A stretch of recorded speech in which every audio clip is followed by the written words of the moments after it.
Hello and welcome to the Global Church Project. I'm Graham Hill. Pastor Ken Tang-Quan has been serving as the senior pastor of Palos Verdes Baptist Church since 1994. His vision is to see changed lives changing lives.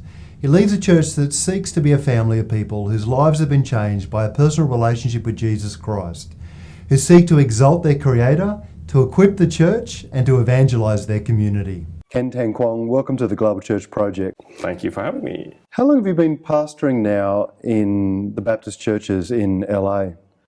So this particular church has been 20, going on 21 years. I've actually pastored in churches for 28, 29 years. 28, 29 years, So it's been a while. And what have been the various church contexts that you've pastored in? So this church is multi-ethnic. It's primarily Japanese American, Chinese American, and it actually had its origins as a Japanese American church. But it's mostly Asian American in general. Prior to this church, I was 8 years an associate pastor at a Chinese American church. But that one actually had ministry in both English as well as in Cantonese Chinese. Okay. So kind of still within the strands of Asian ministry. And what's the makeup of the surrounding neighbourhood? Is it similar makeup to the church? So the neighborhood would be primarily Caucasian American. My guess is that, so I look at the school district, and the school district actually has about 30% Asian.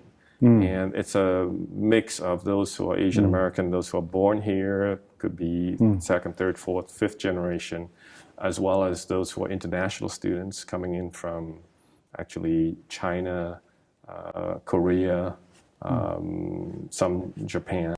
So because it's a high-performing school district, there are actually families with the financial wherewithal who would send or bring their kids into the school district. Yes. And especially, too, I'm seeing more and more of it of families from China who they own a factory or they have some kind of business and they're able to travel, and then they actually would have their kids come to this school district. Now, as this area diversifies with Japanese American, Chinese American, Caucasian, mainland Chinese, there's a diversification of the neighbourhood going on.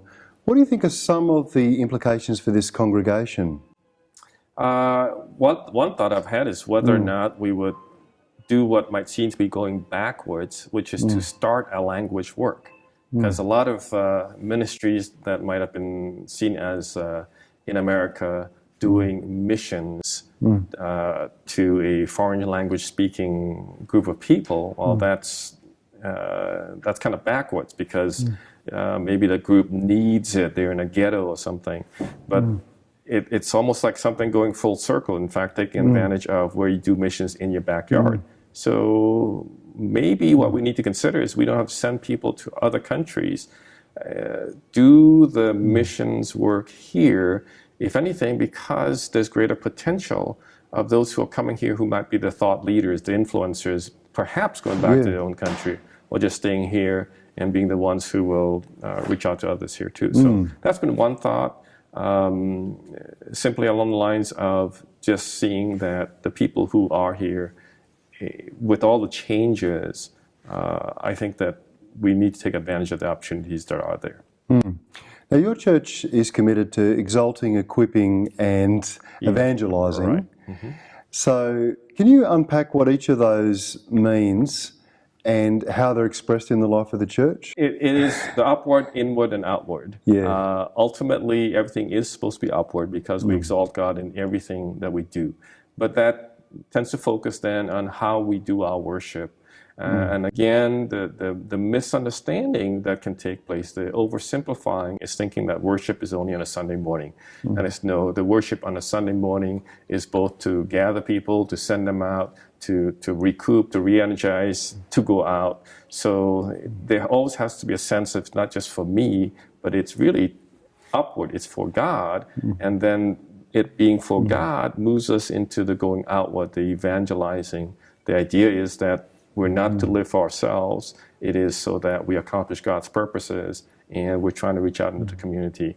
The inward part, the equipping, means that we cannot do this just by getting up in the morning and you know how to do it. It's where you learn. You know that you need to acquire skills. You need to discern your spiritual gifts, deploy them.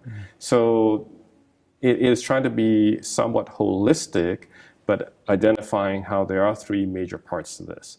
Our mission or vision statement, though, kind of captures it, that changed lives, changing lives, is saying that our lives have been changed, first of all, by the Lord, but our lives having been changed needs to be continually changing, that we are becoming more and more like Jesus Christ.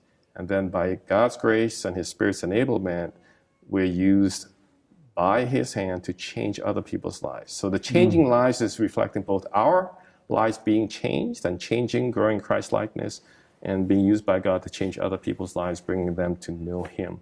So hopefully people, again, they pick that up, that it's this continuing growth, growing, applying, influencing. So we hope people are not only understanding it, but living it out.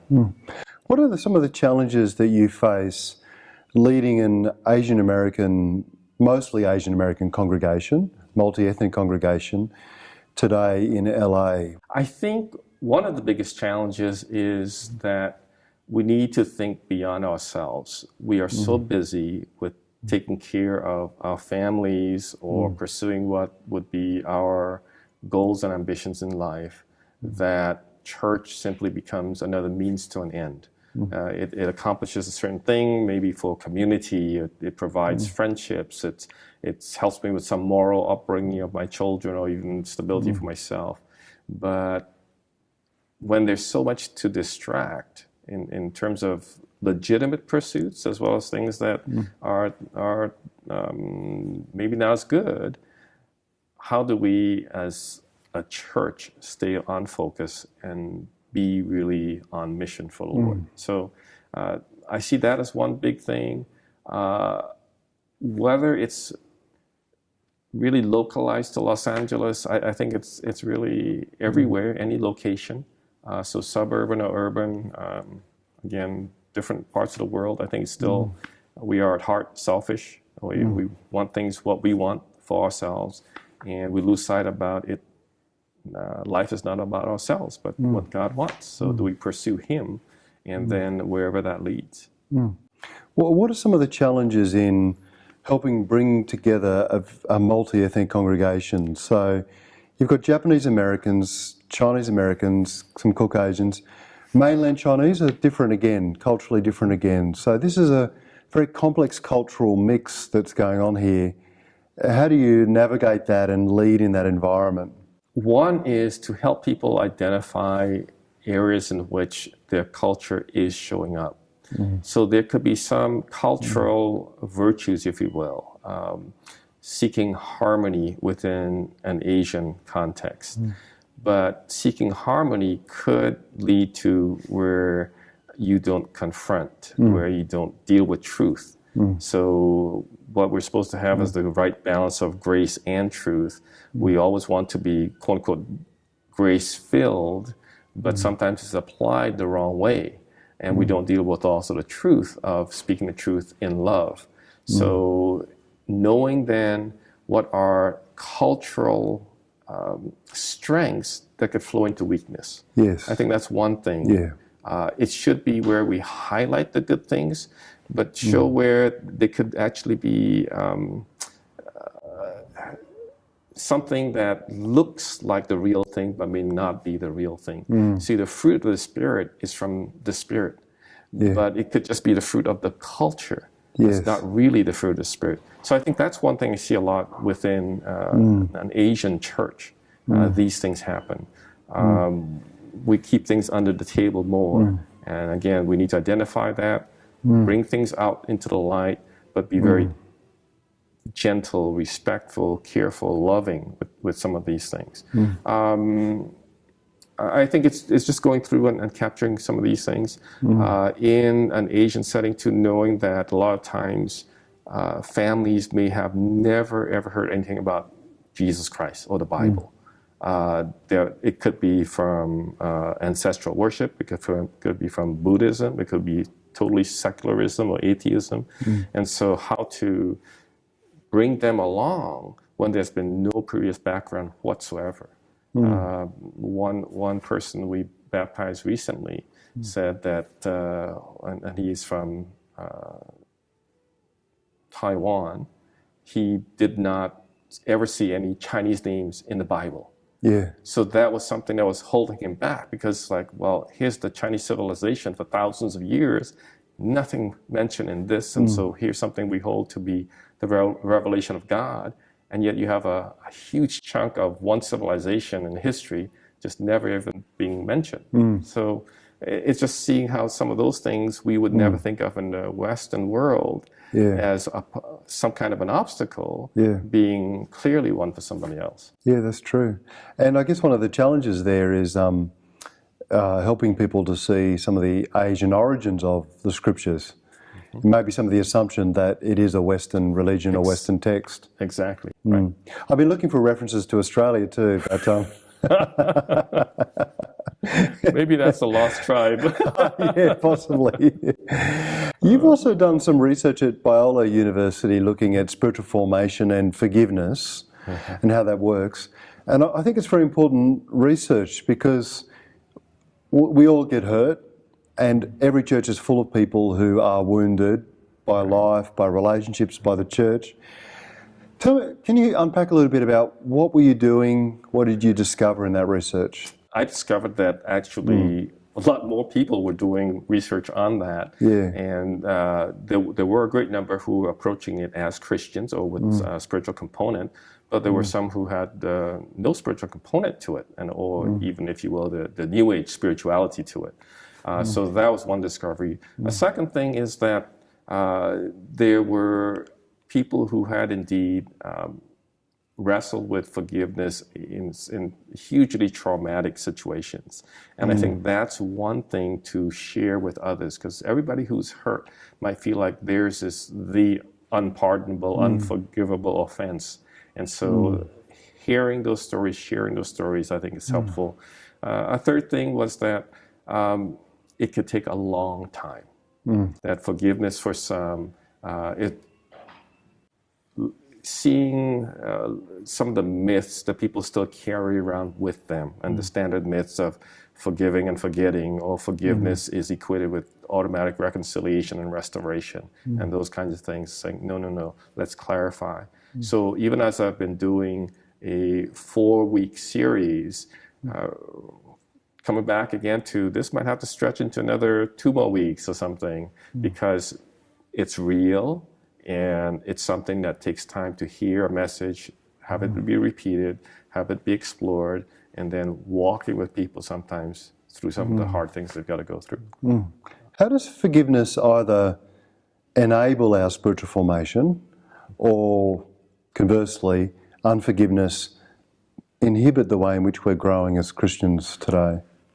Well, forgiveness is Ephesians 4:32. Just as God in Christ forgave us. So that just as is both because we have received forgiveness, and it's also where just as reflects too that we are to be like God in how he extends forgiveness.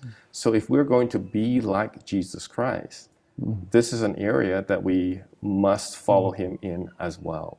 We must be like him in forgiving even when people are not repentant, not even acknowledging that they have wronged you, not asking you for forgiveness. Christ forgave. So there are things about forgiveness, because of the hard, most difficult thing in our lives that it might be to do, that when we have worked through that, it is a matter of releasing certain things to God. It's a matter of yielding. It goes back again to the toughest things in our lives are the things that will make us grow the most, because when we've wrestled with those things and then finally yielded and given it over to God, that's part of our surrender. That's part of our saying, you are master, I'm the one who's servant or slave. So that's one aspect of it. in our dealing with issues of forgiveness, it helps us to, again, take our eyes off of ourselves and place them where they legitimately need to be focused on as the Lord. It's trusting Him then regarding how He's going to be judged, trusting Him to do a lot of things that we still may not want to hand over to Him. Are there particular personal spiritual practices and also corporate church practices that enable forgiveness and in doing so facilitate spiritual formation? You don't live life on your own. And so whether you have a spiritual director who you open yourself up to and really be willing to work through, perhaps in kind of a combination spiritual director, counselor kind of a setting, that here's something that is deeply painful. I'm still wrestling, working through what might that spiritual director help the person hear God saying as to what next steps to take. So that's one. I think a second thing is the basic ones, again, of prayer and being in the Word. If the person is continually bringing it before the Lord. One of my personal practices has been to pray the Lord's Prayer as one of the two first things I do as soon as I get up in the morning. So even actually before I get up. So when I wake up, the first thing I do is I pull up my smartphone and read a portion of Scripture. So I want to do that before I check email, before I do anything else. And then as part of my brushing my teeth, so as part of my physical healthy practice, healthy habit, I pray the Lord's Prayer, and that's my spiritual healthy habit. And I've always been seeing, forgive us our trespasses as we forgive those who trespass against us. Every day when I have to pray that, it is reminding me about forgiving whatever things that I may be still holding or thinking or not have thought of and all that. So I think when we're daily with the Lord and prioritizing and focusing on the things that He would say to do, I think that has a way of steadily, cleansing maybe our soul and getting us on the right path, staying healthy. I want to just use some questions about pastoral practice and skills now. Well, what do you consider to be some of the key, I'll start with qualities, key personal qualities of effective godly pastors today? I guess it would start with the calling. Are you totally sold out and committed? Once you set your hand to the plow, no looking back. It's easy to start off with an idealistic view of I'm going to serve God, and it might start in the teens, teenage years, or even in the 20s, and say, okay, this is what I'm going to do. Once you've chosen that path, it automatically excludes you from so many things that now, especially in the internet age, the world is flattened. You hear about all of these superlatives, and then you might feel like, oh, I'm missing out. How come I'm not seeing that? Yes, you're missing out. Just like you choose one wife to get married to, you're missing out on all these other possible wives. But then hopefully you've gotten to see that one wife is the best wife you could ever have, and that's better than anything else that you might be missing out on. Having had other younger people on staff, I think I've seen that as being one of the challenges or temptations, as it were. Not being able to commit to pastoral ministry because feeling like there are other options, but also my peers are choosing more prestigious options in life. Is that the feeling? Yes, because if you're comparing, you will always find yourself comparing in an area that will lead to discontentment. So focus, this is the best life that you've chosen, and you go on that path. A second thing, so that's kind of framing the context of how throughout the years of ministry, there will come times you are asking, why am I doing this? Because I think pastoral ministry is not easy. There are too many stresses involved, and it's a hard road. And I would want to discourage anyone from just doing it in kind of a naive, idealistic way. So that's just something I want to emphasize. But it's the best path to take, again, if God's called you to that. A second thing, I think a strength of character. To have a confidence in God's calling you. You're not perfect. You're going to have weaknesses. But to have confidence that if God's called you, He's going to equip you, He's going to be with you. And the tendency will be you want to keep everyone happy, you want to please everyone. Maybe there's a profile in that, people who go into ministry. You want to help everyone, but you can't help everyone. You can't please everyone. So those are the things that come back to how will you stand strong for the things that are to be stood up for, to have convictions about. Now, having said that, on the flip side are people who think everything is something to die for. It's like, no, you've got to be flexible. You have to listen, to be patient. You have to have compassion as well as conviction. And so to be able to juggle those things. So almost inherently, the pastor needs to be a jack of all trades. Though in the mega church of whether it's in Asia or in the Western world, there's a tendency of being the CEO type. And yes, I believe that we should be innovative, we should be creative, we should be great leaders, knowing what the leadership principles are and all that. I'm all for that. I want pastors to be really gifted and skilled.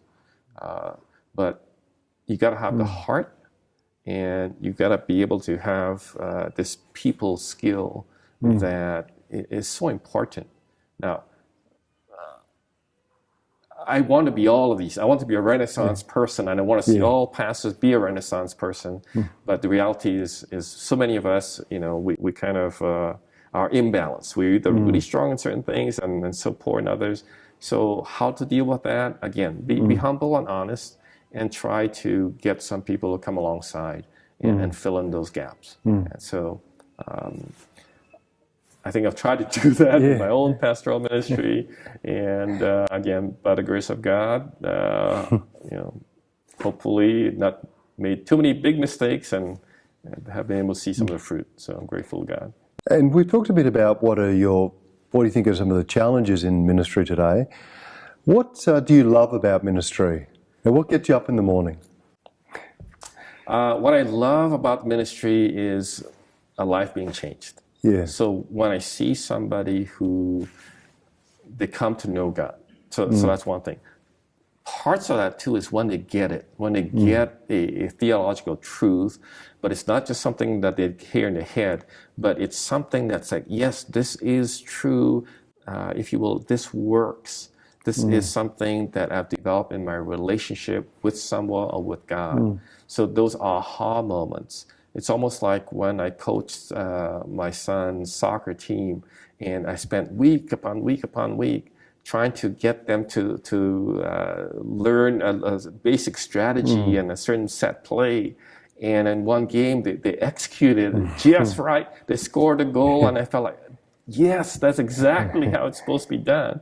So in some ways too, it's seeing spiritual formation take place in someone.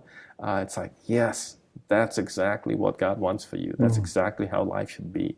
And so those are the most thrilling moments. It is life change. It is someone who's worked through some spiritual issue and come out on the right side of it.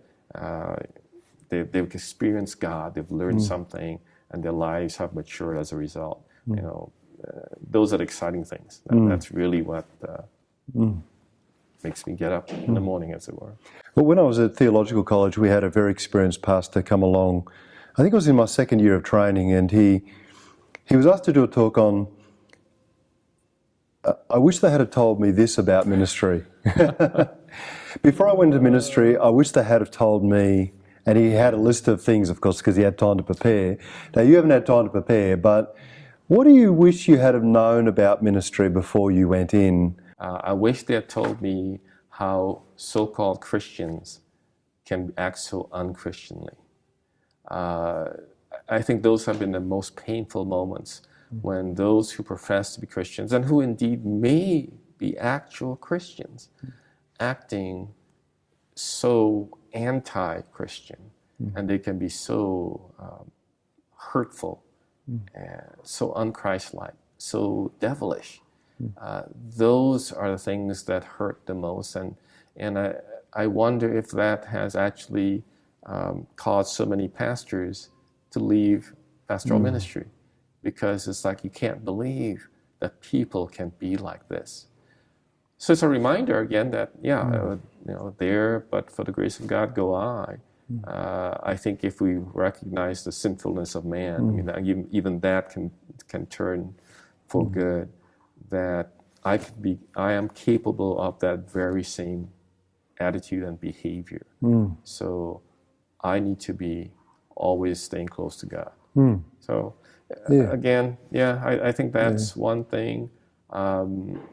I don't know if there's anything else that I would say. If it would have told me, because in some ways I would expect that maybe I'll take that and turn it around, saying what you know now might become obsolete in some ways. Down the road, you have so much more to learn. You think you know so much about ministry now. No, you got many, many more years of discovering more things.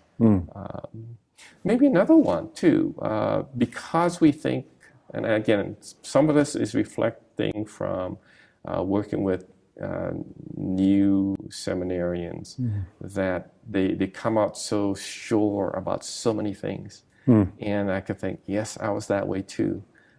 But you learn more grace as you live more of life.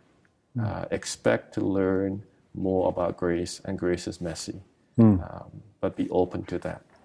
How to stay true to your convictions, believe in them strongly, but how you will live it out and apply them should be with a lot of grace. And it really comes back again to Jesus being full of grace and truth. To the extent that we can really live that out, we'd be better people for it, better ministers too. What are some of the ways that you've sought to care for your family in ministry? I definitely wish I'd done a lot more things differently. I would not give myself an A grade on that. So that's also then asking the Lord for grace to cover my sins of omission. So that's number one. Number two, I think the one thing I probably did, so even in the omissions, the one thing that may have provided room for the most grace is integrity. I think that in most pastors' families, if the children feel there's a disconnect between what the pastor is doing out there and what the pastor is like at home, that's my guess. I don't know for sure.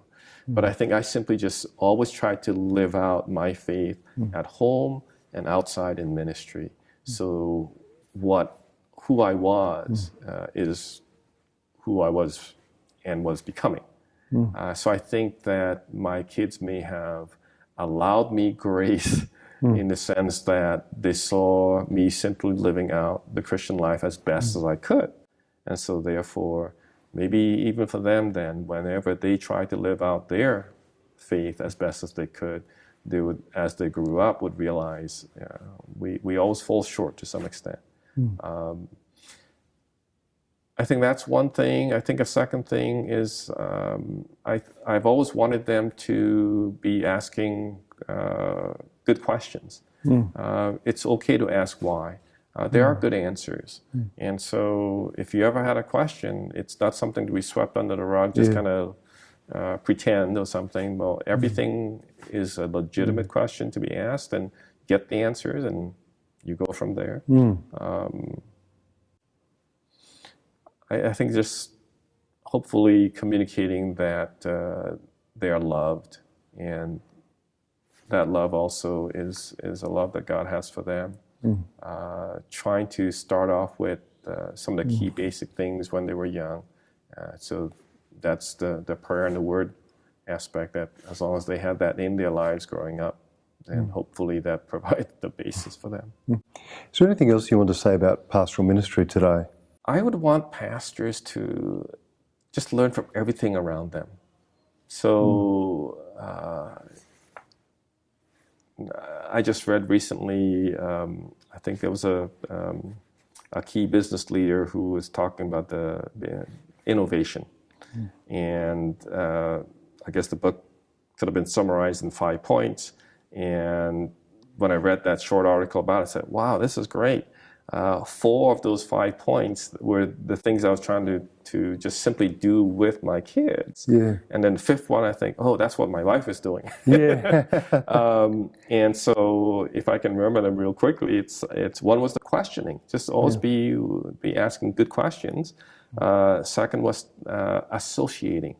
You see all kinds of things, make associations. And I think if we do that even theologically, associate the different truths that we're reading about and make the connections. A third was experimenting. I forget what the 4th one is. And the 5th is network. Yeah. I thought, that's great. So I want it to be where the pastor is not just getting people to do certain things, right? Because Christianity can still end up being a list of doing things rather than living out that relationship with God. So I would want pastors to be well-informed, well-educated, well-read, learn from so many different things, and just incorporate that so that the faith that people have can contend with anything that's happening out there. Our culture, and I think it's happening in all countries, our morals, that they're eroding, they're declining. Maybe they're happening in a gradual enough way, along with a shifting of worldviews, mindset, that people just kind of going along with it. They're riding the current and they're not aware that a lot of this is really not okay. So now when you wake up in the morning 20 years from now, having ridden the current and then finally realizing how far you've traveled downstream, and the church and everyone else, including the pastor, has drifted, what's the church going to be like? I think that's one of the huge issues. There's going to be persecution. Are we willing to handle that? And are we actually able to recoup being salt and light? If the church is not salty in that situation, it's bad news. And it sounds to me as a pastor, one of the things that you've done well is trying to remain relevant to culture on the one hand, but on the other hand, not allowing the culture to trump the gospel or to trump the biblical witness. Do you feel like that's been a big part of what you've done in pastoral ministry, trying to find that balance? Not as explicitly as that, but simply bringing people back to, here's what the Word of God is saying. And we find ourselves having to wrestle with how we live that out now, even compared to 20 years ago. And when things have changed, are we able to say, the things that we change might be how we relate, how we communicate, but what we don't change is what we would see as the timeless truth, the timeless principle. What's still happening is people are saying, no, that principle needs to change. And that's when tensions may arise. That leads to another virtue of how to have civil dialogue when you can be diametrically opposed. And I think that we can, as Christians, yes, still do that. Just identify, you are totally on an opposite position from where I'm at. That does not make it where I'm evil or that you're evil. Even if I believe that you're wrong, can we accept one another as people who are operating out of trying to do the best, meaning good for all? So I'm seeing that being more and more where the conversation may have to go to, and trying to explain oneself over and over again, but hopefully we don't need the explaining. We simply would show it in our attitudes, show it in our tone. Thank you so much for joining us at the Global Church Project. Thank you so much for asking great questions. Okay. Getting me thinking. Thank you. The Global Church Project is located at www.theglobalchurchproject.com. On our website, you'll find a wide range of interviews and resources for colleges, universities, and churches. I look forward to your company next time. From me, goodbye.